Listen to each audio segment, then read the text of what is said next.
is that something that can keep us going, that will enable us to act on our dream? What's one of those keys that will begin to help us to discover the secrets to our dream? Here's what I want you to repeat after me, please, with power and conviction. Say, it's possible. That's all I want you to do when you look at your dream. Just say to yourself every day, it's possible. Just say that every day to yourself, it's possible. Because what does that do? See, it begins to change your belief system. See, the way in which we operate, ladies and gentlemen, it's a manifestation of what we believe, what's possible for us. Whatever you've done up to this point, all that it really is a duplication, it's a reproduction of what you believe subconsciously that you deserve and what's possible for your life. Most people operate out of their personal history, out of their memory, things they've done, things they've experienced, things they've seen, things that they have observed. What I'm suggesting that you operate out of a larger vision of yourself. I want you to see yourself doing what you want to do, experiencing what you want to experience, having what you want to have, doing what it is that gives your life some meaning and value. Operate out of your imagination, not your memory.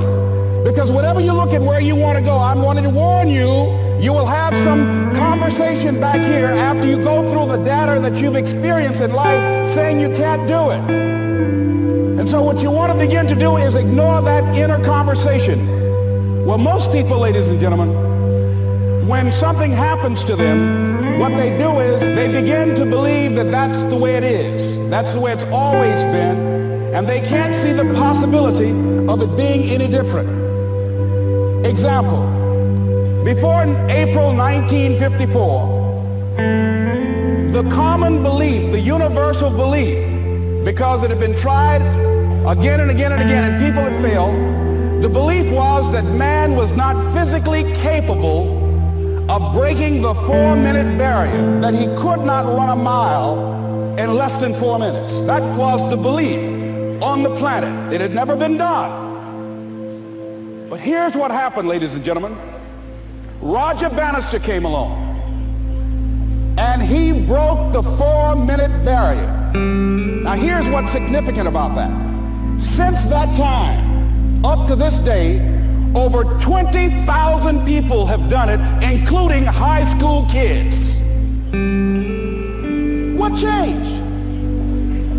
20,000 people, what changed? Here's what happened when they got on the track. They knew it had been done. And because they knew it had been done, there was a new belief about this barrier, about this goal that was unreachable. And those 20,000 people got in a race believing, knowing in their heart that someone had done it, that it's possible, that they could do it. And I'm saying that if you know anybody that had some goal, some dream, something they wanted to do, and they did it, then I'm saying that you know in your heart that if someone has done it, then you can do it. It's possible. And that if someone can make their dream become a reality, that it's possible that you can make your dream become reality. And so as you begin to look at where you want to go, beginning to embrace that, it's possible. I'm blessed and highly favored. I've got a lot going for me. I got some good stuff in me. And it's possible that I can bring my greatness out here in the universe. That I can do what I want to do. It's possible I can write my own book. I can have my own business. I can take the trip and travel around the world. It's possible. I can bounce back from adversity and reinvent my life. It's possible. Regardless of where I am, that things can get better for me. It's possible. I'm thinking about two men right here in Chicago who are fairly successful, similar background, educated. They worked for a corporation for many years, and they were among many people that were laid off. Two guys who were very good friends. One went out looking for a job for several weeks along with the other one, and they faced disappointment and rejection again and again and again. They couldn't find any work, which is the story of many people across this country. One guy stopped.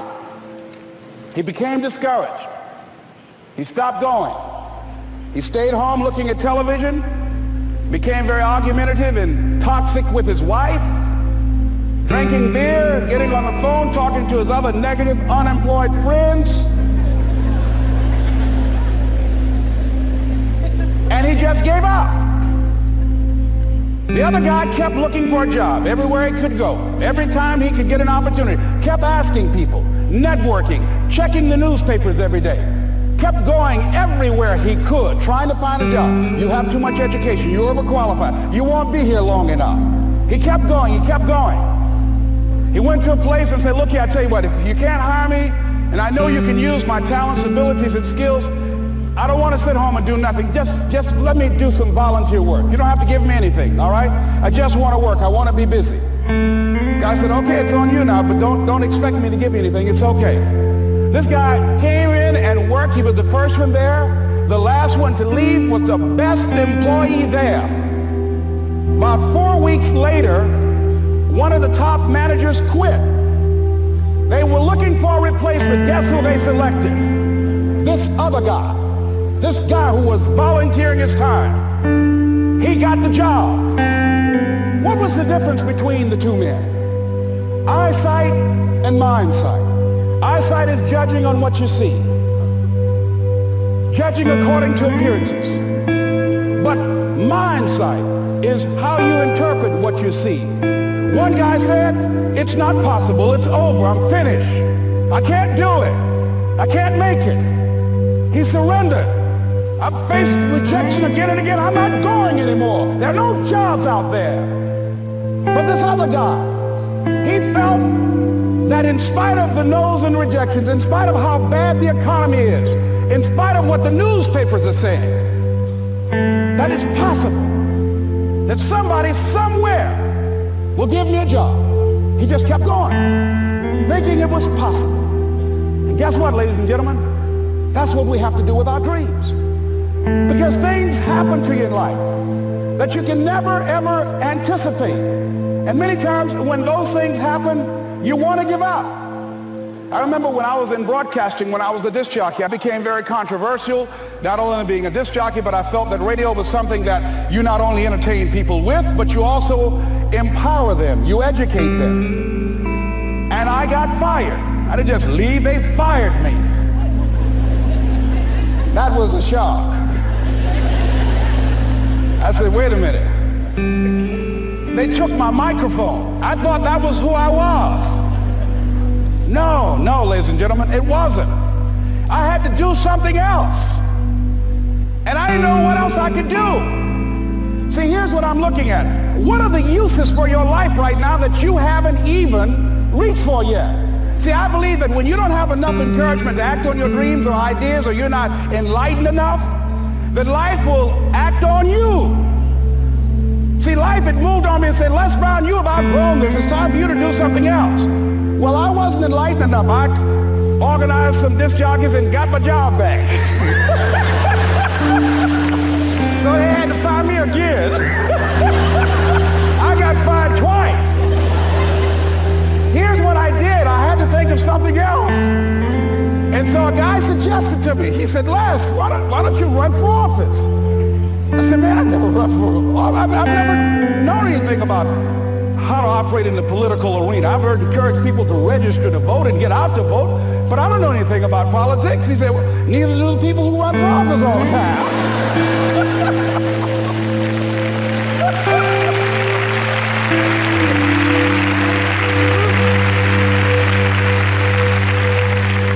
So I ran. Now here's what I'm suggesting. I ran. You got to do what you can where you are with what you have.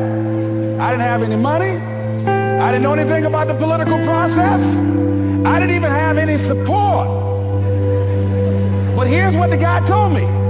It's possible you could win. That's all I had. I was running against an endorsed candidate. He was an incumbent. He had the newspaper support, all of the leadership in the community, and I was challenging this guy.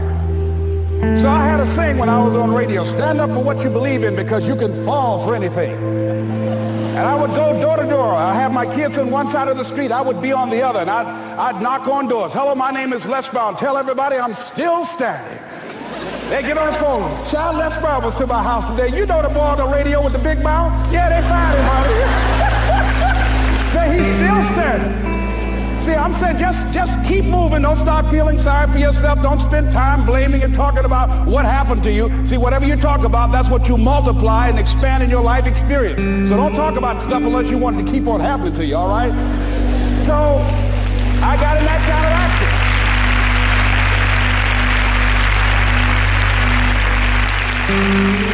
As I continue to do that, had my children with me, we're going door to door, didn't have enough money. Eventually, we got close to the election and something happened that really surprised me. Guys who I thought were going to either support me or stay out of it, various powerful community leaders, they became involved in it and they endorsed my opponent. I felt devastated. Now that's going to happen to you when you're working on your dream. Things are going to happen that's going to catch you on the blind side. That was shocking to me. They didn't have to do that. All they had to do was just stay out of it. But here they go, come up in there messing with me. Now that's going to happen. There's some people who believe it's their personal business to stop you from living your dream, all right?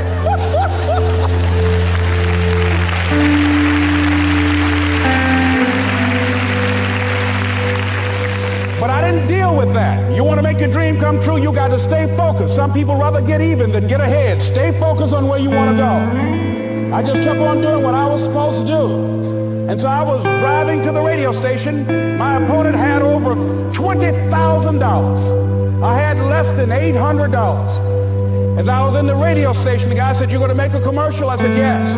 He said, "It better be a good one because that money can't go pretty far here." And I sat there in the middle control room and I was thinking, and here's what happens when you get still. Stuff will start coming. Something said, "Call your mama." You used to talk about your mother on the air all the time. Ask her to say a few words for you. That'll be a different kind of political spot. So I called my mama, and I had a gospel record playing in the background.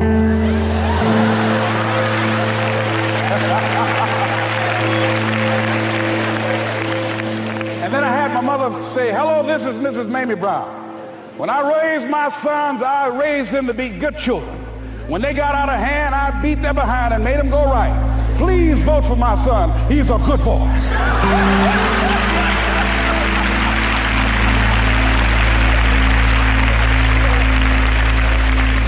Usually in the state representative race, maybe 3,000 or 4,000 people will come out to vote in a primary. In that primary race, over 27,000 people came out and voted and said, "I'm voting for Les Brown because his mama say he's a good boy." I won, ladies and gentlemen. I won.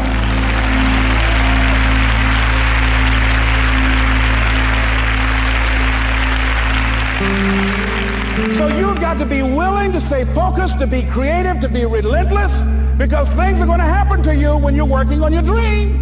When you get on track. I remember when I first got involved in speaking, one of the main things that speakers like to do is speak to a certain association that they have over 10,000 of their sales reps that come to this convention.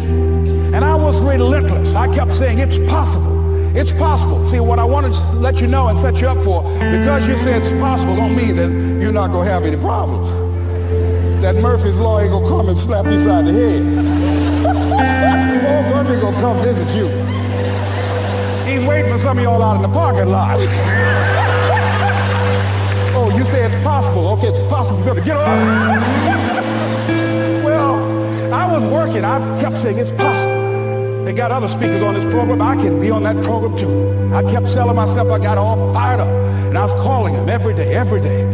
And the lady finally said, "Mr. Brown, I tell you what, we want you to come in and talk to our sales executives. You got the kind of fire and guts that they want that will motivate them. And let me tell you something else. We want you to bring your motivational tapes. You're going to need at least $50,000 worth of tapes." I said, "Is that right?" "Yes, because they want to keep that drive alive." I said, "All right." I called the guy who duplicated my tapes. I said, "Don, how you doing? This is Les. Let me tell you, I got a major speaking engagement." He said, "Man, it's a speaker's dream. I need over $50,000 worth of product." He said, "Les, you don't have that kind of credit." I said, "I know, but Don, I can sell that. Just right after speaking engagement, I'll give you your money in 4 days." He said, "Are you sure, Les?" I said, "Yes, but I got a major speaking engagement, and they told me to do it."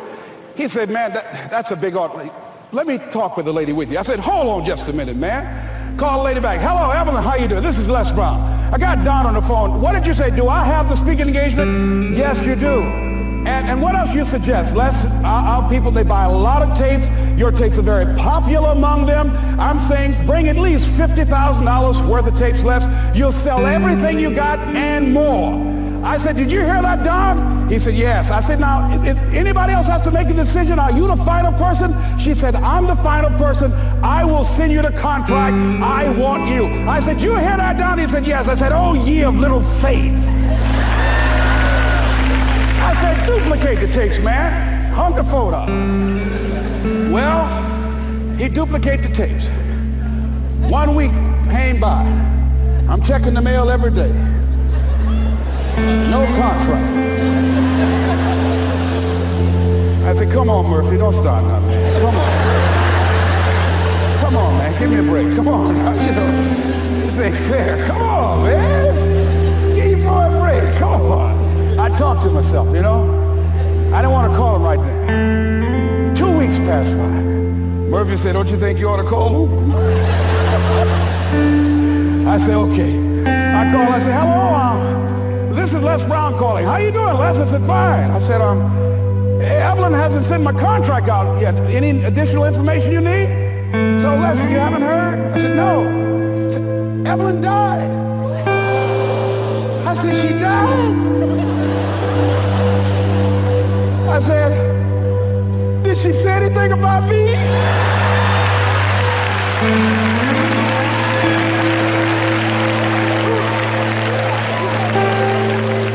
I got home, I was so wiped out. And Murphy was in the house waiting on me. Murphy said, is it possible you want to listen to some of your tapes?